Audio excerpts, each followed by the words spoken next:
Marcos 7:14-23. Muling tinawag ni Jesus ang mga tao at sinabi sa kanila, "Makinig kayong lahat sa akin at unawain ang sasabihin ko.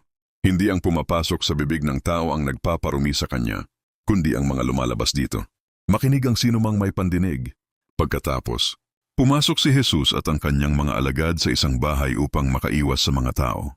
Tinanong siya ng mga alagad niya kung ano ang ibig sabihin ng talinghagang iyon. Sinabi ni Jesus sa kanila, "Hindi rin ba kayo nakakaintindi? Hindi ba ninyo alam na hindi ang pumapasok sa bibig ng tao ang nagpaparumi sa kanya?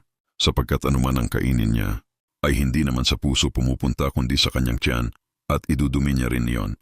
Sa sinabi niyang ito, ipinahayag niya na ang lahat ng pagkain ay maaring kainin. Sinabi pa ni Jesus, "Ang lumalabas sa tao ang nagpaparumi sa kanya, sapagkat sa puso ng tao nagmumula ang masamang pag-iisip na nagtutulak sa kanyang gumawa ng sexual na imoralidad, pagnanakaw, pagpatay, pangangalunya, kasakiman, kasamaan, pandaraya, kalaswan, pagkainggit, paninira sa kapwa, pagmamayabang, at kahangalan. Ang lahat ng kasamaang ito ay nanggagaling sa puso ng tao at nagpaparumi sa kanya."